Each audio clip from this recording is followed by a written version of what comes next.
All right, why don't we go ahead and get started? Well, thank you, everyone. Thank you for joining I think this is probably our fourth joint StartOut LGREG entrepreneurship panel.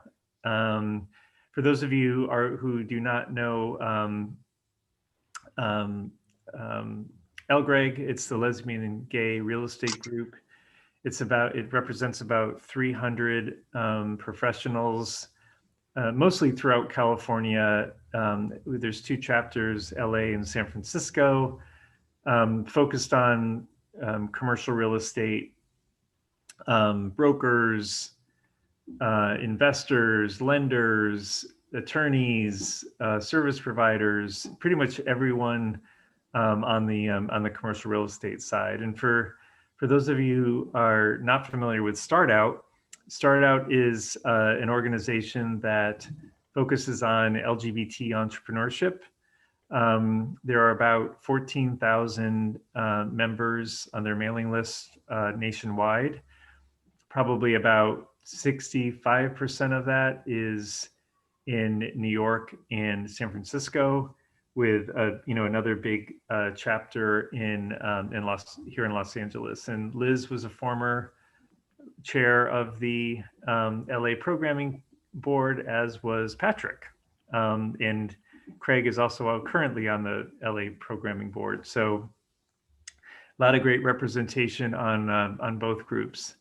Again, if you're not familiar with StartOut, I'll just make a little plug. I'm actually on the executive committee of StartOut and one of the founders of LGREG. So this event is very meaningful to me because it kind of combines both of my worlds. And if you want to learn more about StartOut, go to StartOut's website, startout.org.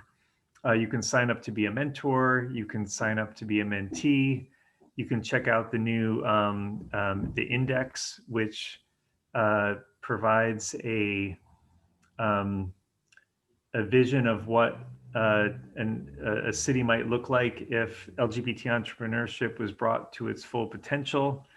You can check out the Access to Capital page. There's some great programs in LA, San Francisco, New York.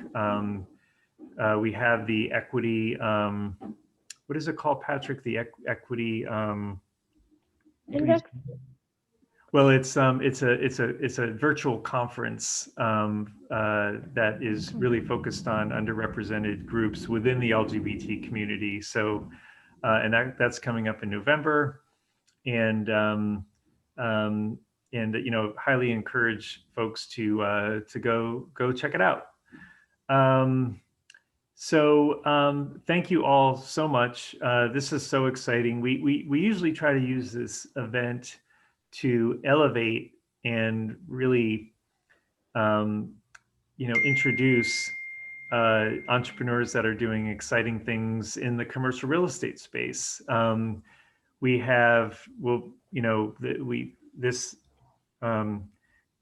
Folks that have been invited to this group include the LGREG chapters in California. I also see the head of the New York chapter on the list. Hi, Jack. Good to see you. There's also a Boston chapter, and at the end, I'm going to ask you all what can our community do for you as an entrepreneur that's looking to build their business, and also we've got founders, investors, service providers from the LGBT entrepreneurial ecosystem. So let's introduce your organizations. Liz, why don't we go ahead and start with you? Why don't you tell us a little bit about JoyHub?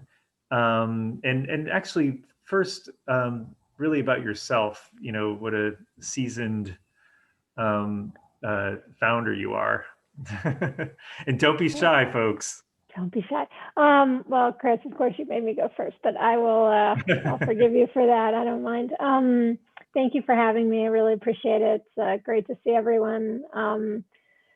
It has been quite a year, so I miss you guys, and just glad to be here and appreciate everyone in attendance.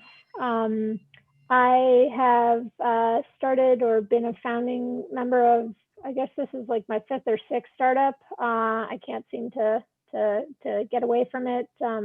I started my career in DC, did a JD MBA, and then practiced law for a couple of years, and then started a software company in the e-learning space. Interestingly, our first like non-founding hire, which kind of like our chief architect, we ended up bootstrapping the company and selling it to a publicly traded company a couple years ago. And when I was looking for someone to kind of be our lead architect at JoyHub, I reached out to him and he was available. So I've like rehired someone. That was like my first tech hire like 15 years ago.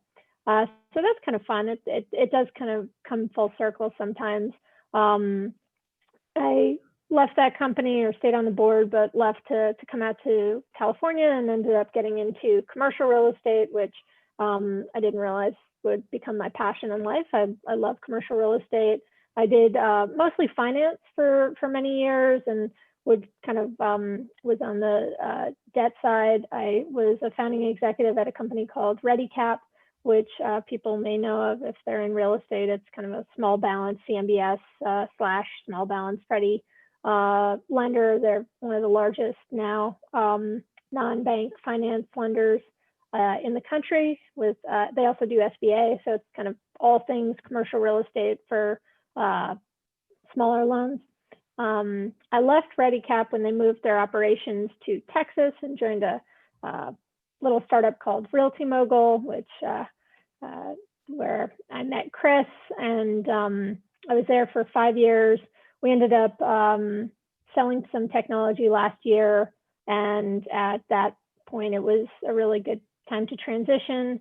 And the co-founder of Realty Mogul and I left to start JoyHub. So Justin and I have been working on JoyHub for about a year now. Do you want me to launch right into the JoyHub origin story? Yeah. Or all right, Yeah. I'll make it quick because I want to hear everyone else's stories more than I want to share mine. Take your time. So JoyHub is a business intelligence platform for apartment owners, and it was kind of one of those things where we'd been working in the real estate space, focused on technology and apartments, and so we were like, okay, what is the need of the market? So I actually went and looked at, and this is kind of an interesting way to start a company, is I went and read a whole bunch of like the emerging PropTech kind of technologies, like where the market was going, what people were looking to do. And there's tons of kind of big consultant-led reports out there.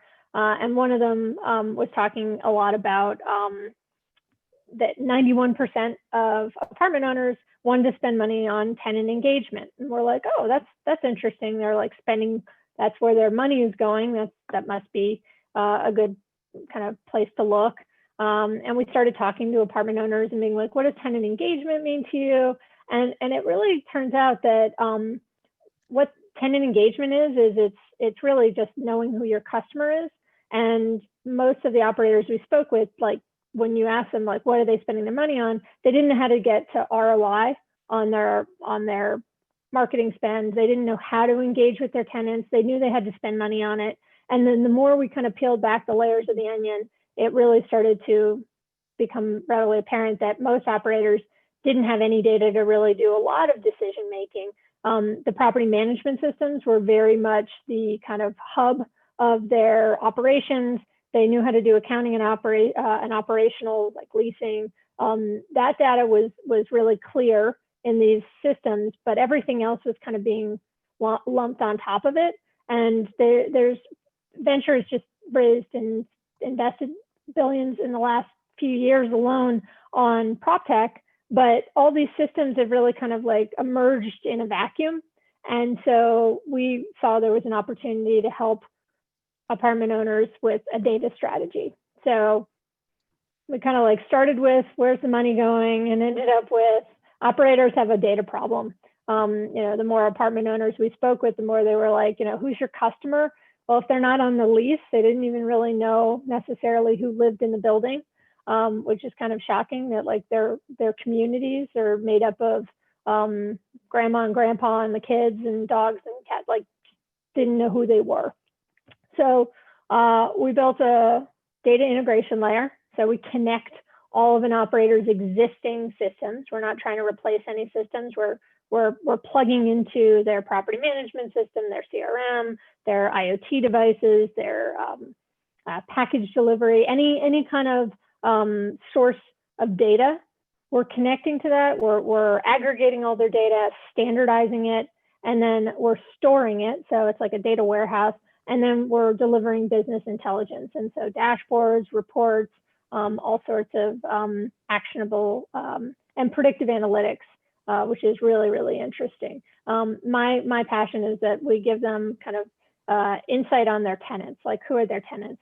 Because if you look at Amazon, it's like, why is Amazon not how do they compete with local booksellers? People love going into bookstores. How did they compete? Well, they competed by figuring out exactly what people wanted, by looking at their data and iterating on that and saying, oh, they want toothpaste, they want, gum, they want products from China, like they want all these different things, and then delivering that to them and focus on the customer experience.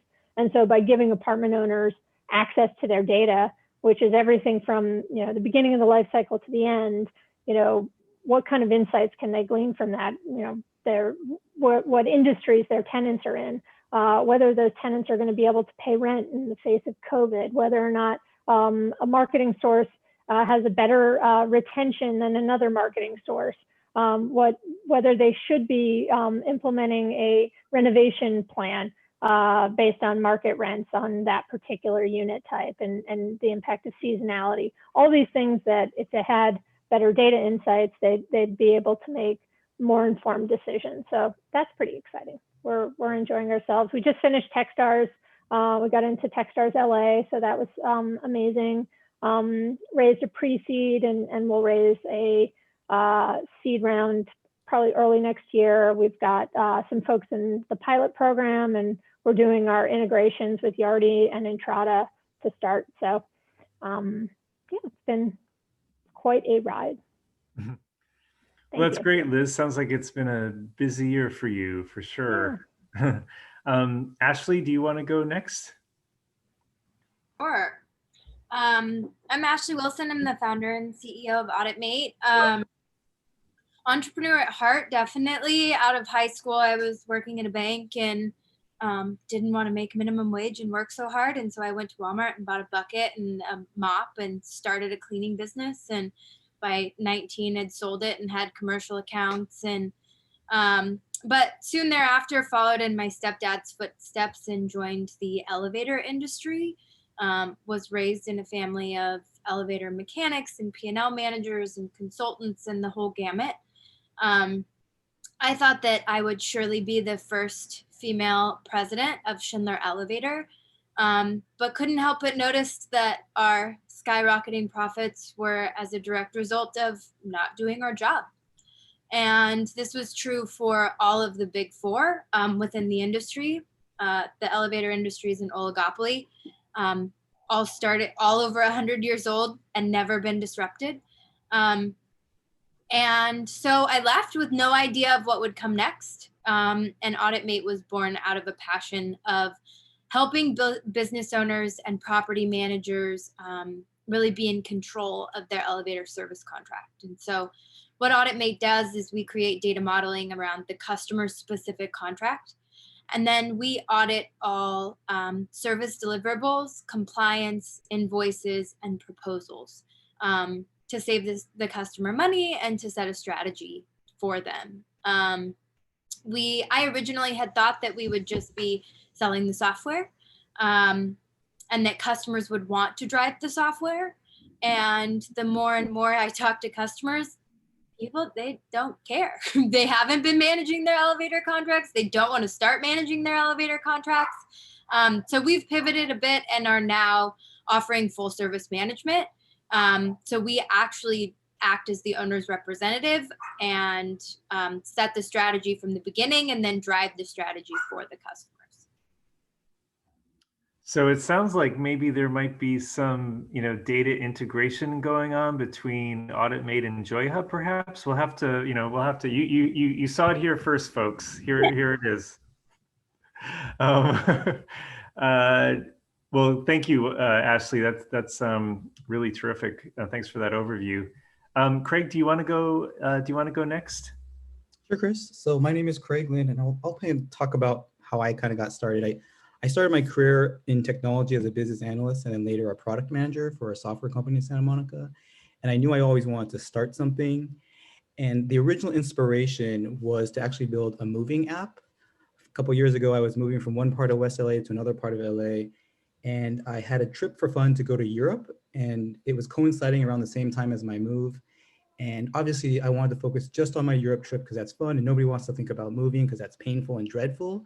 So the original inspiration idea was to create an app where I could just take photos and video of all my belongings, submit it to pre-screened, vetted, trustworthy moving companies, get some quotes back, book it, and then be done. And then I could just solely focus on my Europe trip. So we kind of started with that idea, and then we kind of shifted to more of a B2B model, helping moving company owners replace the need to do in-home on-site visits to come up with estimates. So we started building a tool for that. But then we realized that moving company owners, they actually like to do an on-site visit because it helps put a face to their moving company. It helps close the deal, helps seal it and create that trust and rapport. So then we kind of shifted to more of a moving planner app to kind of help people plan and organize their move. And we knew early on that we didn't want to build a consumer-facing product because that would be capital intensive. So what made sense was to partner with apartment communities and really leverage them as the gateway to the end user, since apartment communities have a lot of volume, a lot of churn. So we started talking to a lot of apartment managers, showing them what we were building, getting their thoughts and feedback. And then that's when they started saying, oh, this is really great for our residents. We can see the benefit, but it'd be really great if you could provide information that helps with the move-in process. So if you showed our residents where to park the truck, all the different tasks that they need to prepare for their move-in, set up electric utilities, purchase renter's insurance, all those little nuances that create headaches for both the property manager and the new resident. So that's what we ended up doing. So now it's kind of evolved after many iterations to really what I'm calling it like the ultimate digital moving guide that really helps streamline and simplify the whole moving process for both the property manager as well as their new residents. So that's pretty much kind of the arc of how we kind of started out as a moving app and now kind of moved to more of a PropTech focus. Awesome. So, the Ashley's organization will analyze the elevator usage on the moves, and it'll all be integrated on a data collection platform that will be controlled by Liz. So even more collaboration, I feel, is going on here. Thank you, Craig. That sounds really, really terrific. Patrick, you, last but not least, Patrick Grasso, founder, CEO of Sidewalk, chair emeritus, right, of StartOut, one of the first. Yeah, chair emeritus. First chair. Yeah, not the first chair, probably like the third or fourth. But hi, I'm Patrick Grasso. I'm CEO and founder of Sidewalk. We predict consumer behavior in residential real estate. So essentially, it's a proprietary CRM for real estate with AI that matches people and homes. And so some background on me. I've always been a startup person. I quit college to do 2 startups. The first one, I built 100,000 square foot data. At 19, I built a 100,000 square foot data center in Secaucus, New Jersey, and a provisioning system for about 300,000 customers. So we became the largest shared web hosting company in the country, and we were acquired twice. The second company was in data storage, and I built a product on Cisco's iSCSI technology that essentially allows you to map a hard drive on one server to another server on the other side of the country. And so think like Amazon, but like maybe like 8 years too early. So those were my first two gigs. I went back to school at Columbia for economics. So I'm sort of like half business, half tech. Either way, I'm still a geek. I was around, I think 2010, I joined the board of StartOut because I figured I'd want to get back into startups again. And I kept getting tapped on the shoulder to be someone else's CTO. So I did two CTO gigs. One was for a dating app that probably a lot of some people on the call have probably heard of before, but I won't mention names. And so I was their CTO for a few years. Did a refactor for them. They had over 16 million active members daily, and then I worked for a hotel bookings company. We booked about 750 million a year in hotel rooms, and so you could think of like those two gigs. I think led up to this one because I always had an interest in real estate, but for the dating app, I was thinking about matching people. And then for the hotel bookings company, I built a proprietary CRM and bookings platform. And then when I started looking at residential real estate, I saw that, first, like, residential sales was way behind in terms of technology adoption. They're still working off of spreadsheets and an email, and like not much better than that. And so I'm building a proprietary CRM and matching platform, an AI platform that matches people in homes. So that's how I got to what Sidewalk is. In terms of the company, we're targeting private beta in December with a public launch in January. Our initial product is a full-featured CRM that has some AI sprinkled in. It essentially digs into all of the agents' data and generates a database for them that matches their sphere of influence, because agents sell on their sphere. So if you have several thousand contacts, the most likely opportunities are within that sphere. So the first thing we do is we sort of generate that database for them, and then in Q1 of next year we'll do our second release, and then that'll release the actual scoring mechanism, and that scoring mechanism can tell the agent that this particular person is X% likely to transact on this specific home. And so Wow. and then that'll come out next year. And then our overall goal is, somewhere around like a 5% market penetration. That's like 80,000 agents. There are about, 2.3 million agents on the market. And if we can achieve that, we'll be $1 billion company, hopefully. So we'll see. Nice. Very nice. And in terms of business model, the first release in January, that gets us like a per seat fee, for each agent. And then when we do the second release, that includes the scores, that actually opens up 2 other revenue channels, which would be high frequency ad tech. Because now that we know the likelihood that this person will transact on a home, you can actually retarget those people specific to that, to the opportunity, the likelihood that they would buy that home. And then also referral fees. Our agents are using our platform. They're helping us hone our scores. But our agents only have contacts and have business with a certain percentage of the country. So we can use the same algorithm essentially to identify likely prospects not within our user base. We can warm those up and then sell them off to agents as referrals, similar to like what OpCity did, and they sold for about, I think, 210 million. So, Awesome. Yeah. Kind of going to before I go to the next question, I just want to mention, if you have a question, feel free to put it in chat. We'll try to leave questions for later on. We did get one question for how do we connect with LGREG in New York. And Jack, if you're listening, if you want to maybe respond in the chat. Another way to go about it is you can go to the LGREG website, which I think is westlgreg.com. Rio, I know you're on. I see you. If I gave the web address wrong, you can correct me in the chat. And there's a way to send a note, and we can always forward that to the New York group. Oh, there we go. Thank you, Rio. All right, so why don't I go around the other way? And I think a lot of the folks that are not as familiar with the entrepreneurial world, and by the way, I lost my lighting. My battery died, which is not a good thing for a gay man in his 50s. But I'll just keep moving. um, uh, I think a lot of the folks that are joining us from the on the commercial real estate side that might not be as familiar with the tech business growth world. Maybe if you could kind of dial it down and I'm one of those people, by the way, even though I work for it.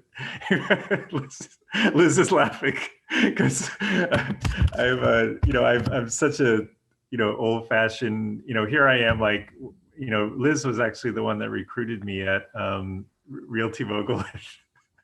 She kind of held my hand as I navigated the fintech world, coming from a, very stodgy real estate private equity fund where we had, one tech guy that spent half his time working for our company. I think it would be helpful to understand, like, how do you grow the business? How do you go from an idea to, $1 billion exit? And Patrick, I'm going to go the other way this time. And you did a pretty good job of, kind of talking through your business plan. Is there anything you'd like to add there? Or like, for example, do you anticipate, I remember you raised a seed round. Sounded like you were raising a seed round at one point. Are you anticipating a Series A? Have you started that process already? And how does that process work? Yeah, we're still in pre-seed. So generally, this is actually a great question because a bunch of stuff has changed in the last few years. So it used to be that it was like friends and family, and or they would call it friends and family and fools, and then after that, it was usually a seed round and then Series A. And depending on which stage you were at, there was sort of this: you had to reach a certain milestone before you could get to the next stage. So and you're going to raise your at each, depending on the size of the market that you're trying to go into, it's going to be, you're going to have different valuations at each stage. So there is sort of like a hurdle rate for each of these things, and all the startups, it's going to be different for every startup. They're going to have to figure out, along with the investors, really what that, where that all fits in, what the sweet spot is for the investor, what the sweet spot is for the entrepreneur. But generally speaking, you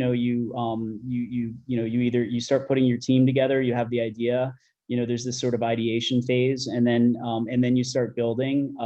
One thing that's happened in the last couple of years is that it's very hard to complete even a pre-seed round. Pre-seed is the new friends and family.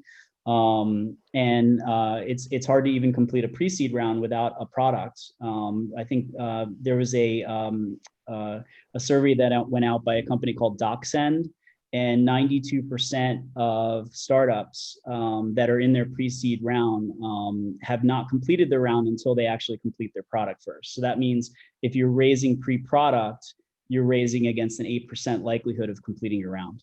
Wow. Yeah, so that's something, and that I think, as the market got frothy, a lot of like you have this sort of the economic, from 2008, there weren't a lot of startups, right? And then as you get into 2012, 2014, economics are getting better. A lot of entrepreneurs are taking more risks, and there are more entrepreneurs out there, and so there's a lot of entrepreneurs to choose from, a lot of great ideas to choose from. So then investors sort of start moving their way up the ladder. And by the time you get to your seed round, it's usually post-product, post-revenue. So you already have like a decent amount of revenue, and you can prove traction. And there's always outliers within all these groups. There might be a reason why you don't really need to show a lot of traction because you built a lot of IP, or the investors really believe in you. A team that has had successes in the past often don't need to get over those hurdles.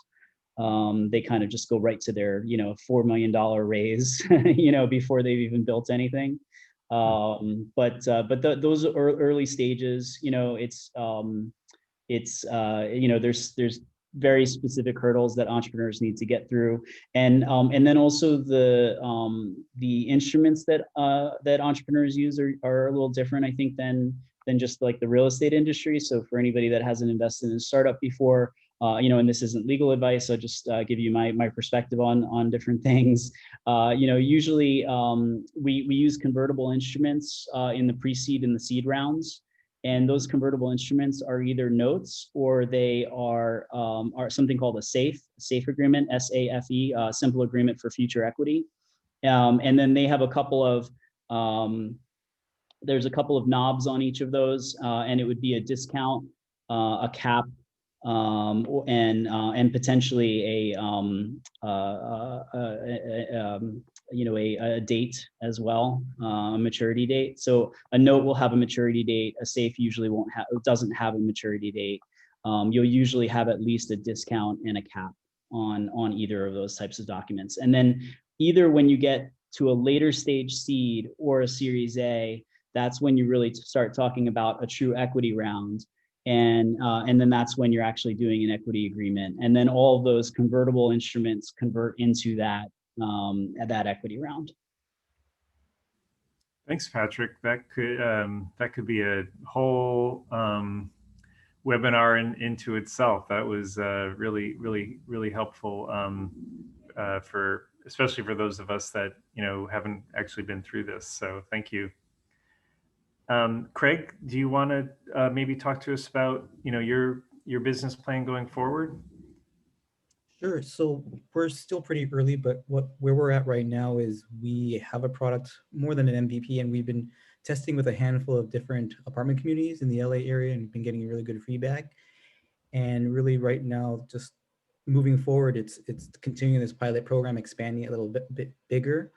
And at some point, we do want to do like a pre-seed round at some future point. But right now, it's still in its pretty early state in that we're testing with a handful of buildings right now and trying to just grow our pilot phase at the moment.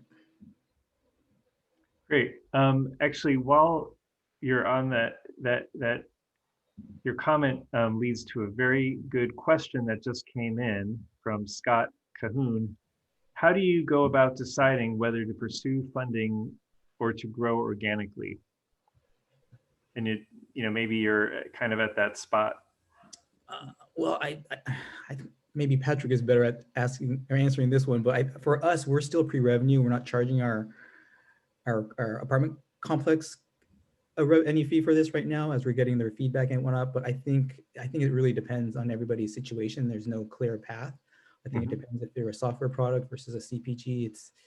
I think it really just it depends. I mean, a lot of the advice I've gotten from other founders is they try and say, like, if you can, try and bootstrap for as long as possible. But I think it's really not a clear-cut, definitive yes or no how to go about it. It really just depends on the line of business that you're in and the certain circumstances that you're at. Yeah, I'd agree with Craig. I mean, sorry to chime in, but Liz and Ashley definitely chime in too. But I think the typical answer is like you raise only when you have to, because like especially at your early stages, it's the most expensive equity you're ever going to sell. So it's going to cost you a lot in the long run. But there's this balance between you can move faster if you have money in the bank versus bootstrap. So, I like, for instance, I'm using a SAFE agreement for pre-seed because, you can do this sort of high frequency raise. You raise as you need it. And you can kind of skirt that line, between raising too much or raising too little. I would agree with all comments and add one thing, which is, I bootstrapped my first company mostly because we didn't know we had an option to do otherwise. So, I mean, it's like stage of life is also an impactful thing. We went 2 years without any income, and that's a fairly risky thing to do. But at the age when I was doing that, it was, I didn't have as many expenses. It was, it was easier to take on that risk. The older you get, the different life path you take. Sometimes it is easier to take on the risk of a startup and taking a year or more and putting all your money on the line and investing more and investing more. And that's a risky thing to do. You may not have that option if you've got a partner or kids, or, you know, so you have to weigh the risk factor, and not to say that you would be less risk averse with investor capital. You want to always put investors first, and the idea of losing investor capital should be your worst nightmare and keep you up at night. But you can't grow your business without taking some calculated risks that is spread out when you raise capital. So testing things is really important, and trying different things, and you know, slight pivots or even big pivots can only be done when you have the room to try things and to test things and do research. And you can't do that without enough capital to do that, without some runway. So if you can raise capital, you know, that's one thing, is can you even raise the capital? How much money do you have in your own pocket that you're willing and able to put in? How much risk do you personally have, and does your family, you know, support? And then also raising capital without having some idea of your product market fit is probably not a great idea, because, you know, to Patrick's point, really expensive equity testing things, you should use capital to grow and scale your business, which necessarily means making some mistakes, but that's kind of the point, is you want to do them quickly and iterate and move on and get to that place where the money is really going towards acquiring customers, building your product, hiring the team that can execute on that. Yeah, I totally agree. I look at VCs, or try to look at VCs as much as possible, as purchasing growth, right? And you should know walking in the door, like, how much growth am I purchasing? And I don't want personally to go to a VC until I know walking in, like, how much growth exactly am I purchasing, right? And a great friend once told me, you're just as likely to fail when you don't have enough money in the bank as when you have too much money in the bank, right? Oh, for sure. Stupid decisions, and you may not be as customer obsessed, and really need to listen and allow your product to pivot, versus like making it as big and as bad as you possibly can with all the bells and whistles just because you have the money to do so, right? Like you err on the risk of like building things that people don't want because you have the money to build them. Right. And for me right now is really focused on being customer obsessed as much as I possibly can, right? Like, I know there's a huge problem in the elevator industry. But when I talk to asset managers or private equity fund managers, it's like, we don't look at that line of the budget to save money. You pay the bill. We've always paid the bill. My dad paid the bill. My grandfather paid the bill. You just pay the bill, right? We have to have vertical transportation. There's 4 major companies that can do the work, and our tenants need to move throughout the building, right? It's a huge disruption. You just pay the bill. And so re-educating and getting those people to acknowledge that there's significant savings there and needing to disrupt that cycle first comes with listening to the fact that my customers don't want to do it, right? Like they don't want the labor intensity of managing the vendor or finding the savings. And so I need to find a way to find that product market fit in a way that my customers want to consume it, right? Like want to take it on. And I can't just push the product on them, right? I need to find a way to make it work before I can get that shift in the industry that people can see, wow, we can save 25% of our costs here. But first has to have that shift. You made a really good point. The best money to raise is the money you raise from selling your product to customers. And people don't think of it as a source of funding, but that's like the best source of funding. And we actually did that in my first startup. It was like a consultant. We kind of treated it like a consulting company that was creating product and then owned the code, and then turned around and relicensed it. And that was like a really interesting way to go about it, was because it was very customer driven, the product that we ended up developing. Now, it was thematically a hot mess, and it took a while to kind of like cohesively take all these kind of disparate products and make them make sense. But it was one way of doing it that was not necessarily the worst way of doing it, because our customers paid for our product development. Yeah, and that focus on the customer like makes you build this kind of like niche product, right? And it's much easier to grow a company organically when you're building a niche product, because it doesn't have like feature creep all over the place. And it goes to like specialist versus generalist entrants. So when you like try to enter into a market, you want to be a specialist entrant, not a generalist, because you actually want to try to force other people to become generalists, and then you as the specialist will actually win, because you're focusing all your effort on this one thing, the thing that's the most important. So you can sort of reduce your overall like expense and time and everything by focusing on a very niche product. Yeah. Thanks, Patrick. Ashley, I just want to hop back to you and Liz, and just, would love to hear your understand your path for growth and your business plan going forward. And then I'll probably open it. Well, I might ask one more question, and then I'll open it up to the audience. So feel free to type in your chat. I want to make sure we leave enough time for that.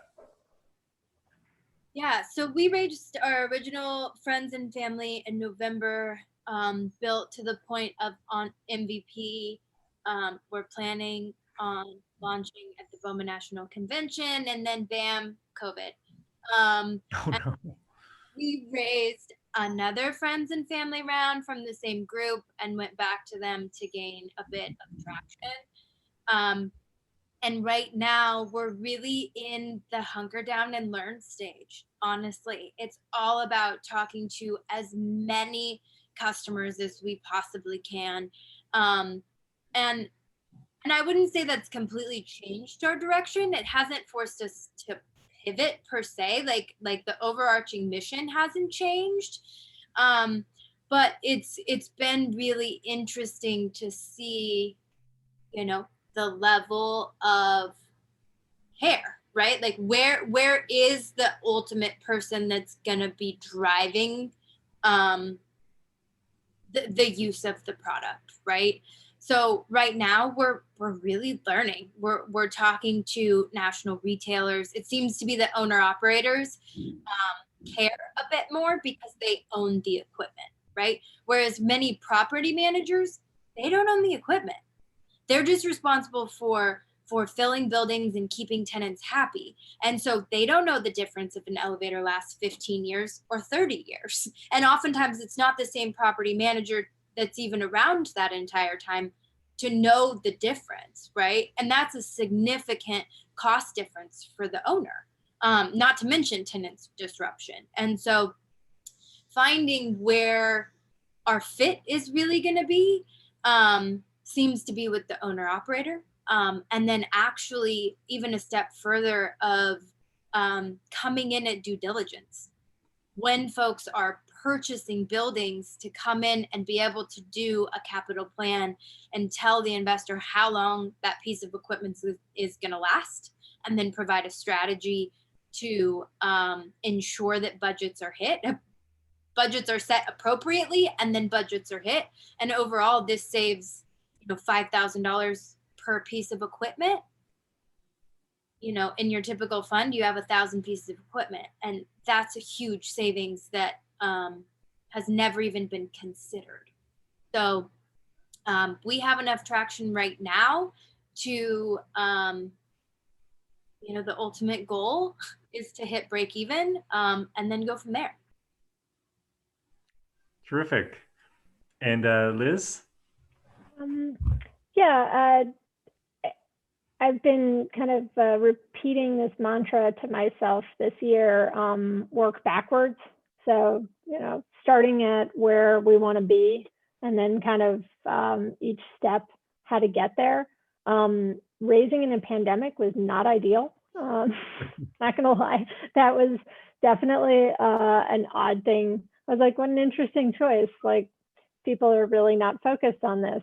But you kind of have to look at then, does either step away, because some of the people that we were talking to at the time, the apartment owners, they really needed to like dig into taking care of their properties and their tenants. And so like we had to kind of take a step back from having conversations with them because it just wasn't the right time and it was inappropriate to kind of keep pushing them.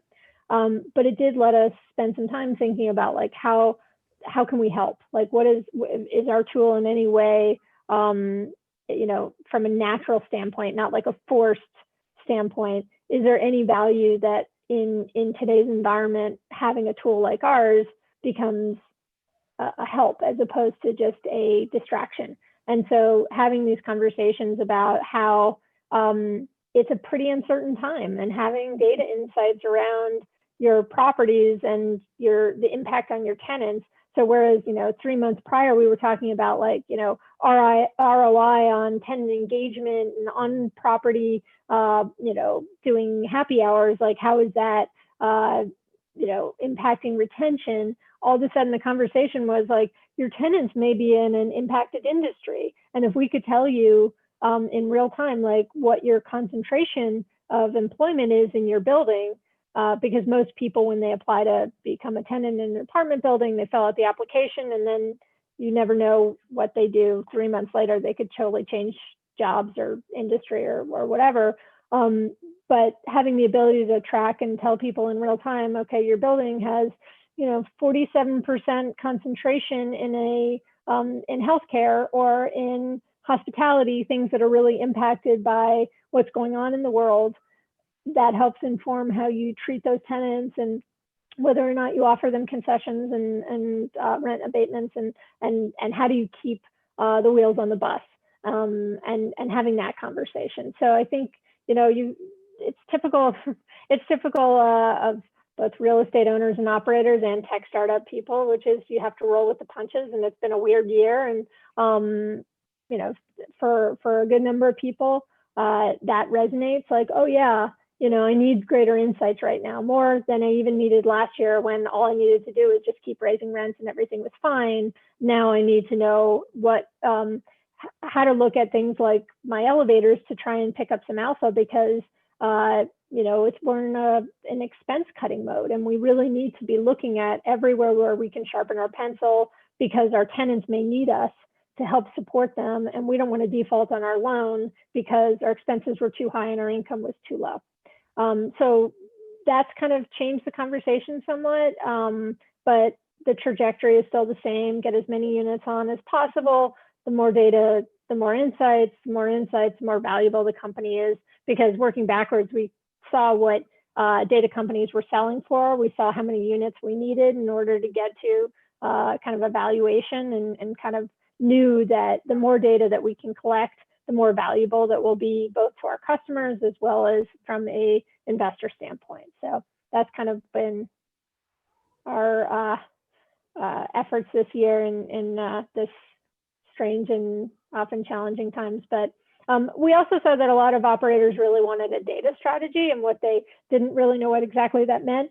But it's so crazy. Apartment owners who have multiple property managers don't have backups of their own data, and maybe don't even have access to their own data, and have different accounting methodologies from all the different property managers who may actually use different systems.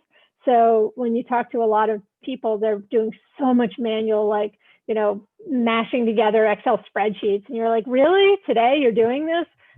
So, if you can solve that for them, that's pretty impactful. If they have the ability to focus on getting that done, because it isn't flip a switch. But I think Ashley's right. You have to kind of figure out who's your customer. Property management companies are probably not the fastest way to get to market. Vertically integrated owners and operators have a lot more control, and they care a lot more about what moves the needle. Whereas property managers are more, no disparagement to property managers, it's more just like they're more focused on the on-site day-to-day and the operations there. So that's kind of knowing who your ideal customer is a good start. So thanks, Liz. Before I open it up to questions, I just have one. I think probably the most important question of the day here is, what can we do for you? We're all part of the same community. I live for this. I love seeing LGBT entrepreneurs kill it.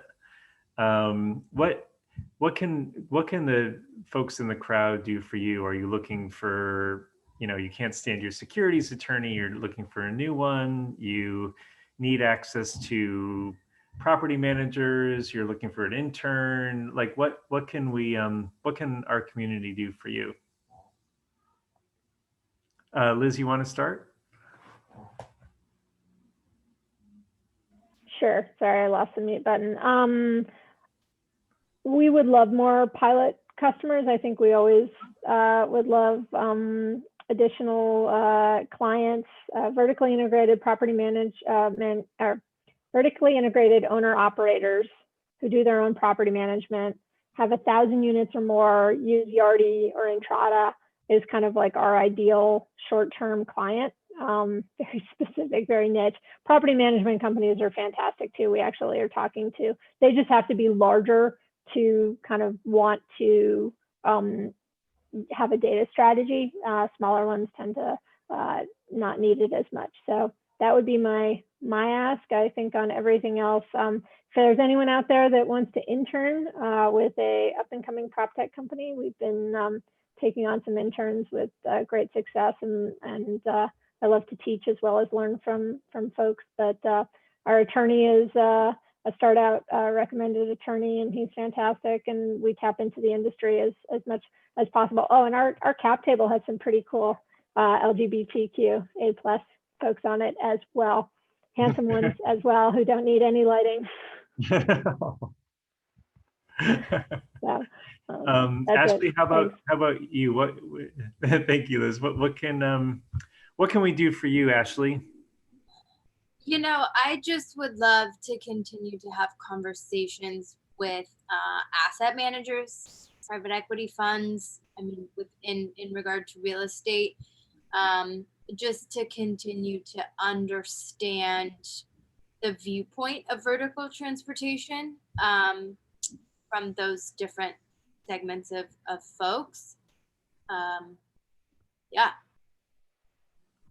Awesome. I'm scanning through the list to see who's jumping out at me so I can make the introductions. But Craig, how about you? Kind of similar to Liz, what we're really looking for are more intros to property management companies, whether it be property managers, the regional managers, or VP of innovation or operations. Our ideal target building is 100+ units. One of our biggest buildings has like 600 units in downtown LA, but any of the buildings basically in any of LA Orange County area, we've made a lot of inroads to meeting a lot of people in the community in the property management space, but always looking for additional intros to property managers as well as regional managers. Great. And how about you, Patrick? Hi. Yeah, I mean, we've got our engineering down, and we've got our first customers. We have a bunch of LOIs signed and some agents queued up to be on the platform. But probably, I mean, we're going to look to close our round in the next month or two. So fundraising, so any introductions there is always welcome. And then probably looking for some interns maybe in December, and then probably starting to hire up in January. So if anybody's interested in residential real estate tech, please message me.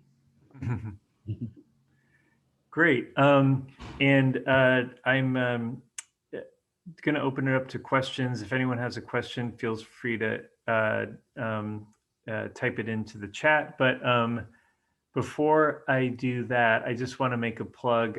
One of the things I forgot is really the highlight of the local StartOut programming boards is the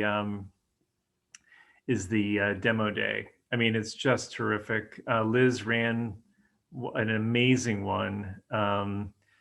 or probably more than one actually. Patrick, I think you've probably done one too. Probably a lot of them actually. I think I ran probably about wrote like maybe 15 of them now or something like that. But it's you know, it's funny. We did one in LA, and I sent out an email to say, hey, is there anyone interested in you know, presenting in front of a panel of esteemed experts? And we had like 20 LGBT founders apply, just in the LA area alone. So it's really exciting. And Liz went through and vetted everybody, um, and coach them on how to pitch, and it's just a terrific event. And now that everything's virtual, you know, I think the demo day in Austin is one of the highlights of the calendar. And you know, now that we're all virtual, I mean, one of the benefits of being remote is you know, we can actually see those. So highly recommend it. Do any of you panelists have any questions for each other? Otherwise, we'll go ahead and wrap it up. I have one question for Liz. Liz, I'm curious, what was your experience as a prop tech company going through Techstars LA? It was great. I mean, you know, my partner had gone through Techstars in the past, and it was doing it virtually was obviously a different experience.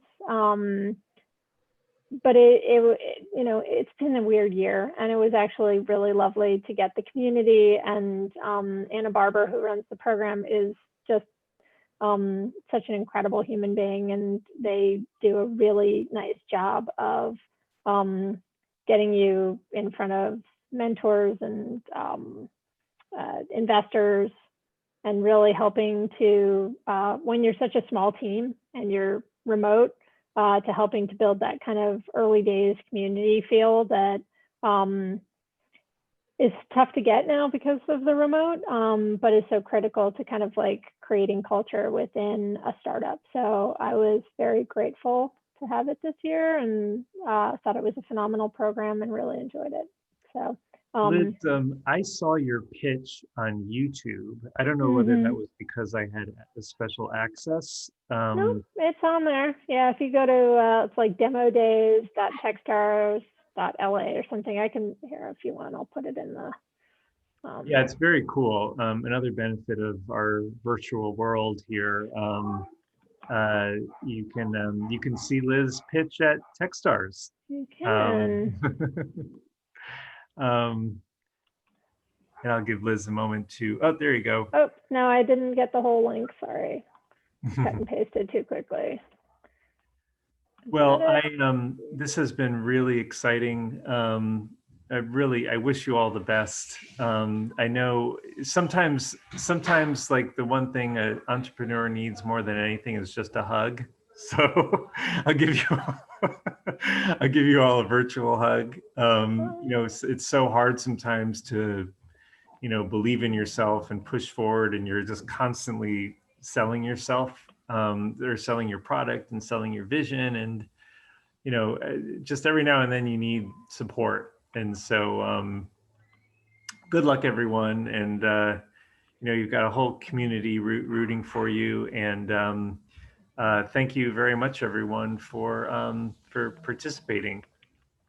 And we look forward to your billion-dollar exits. All right. Thanks, everyone. Take care. Bye, everyone. Bye. Bye.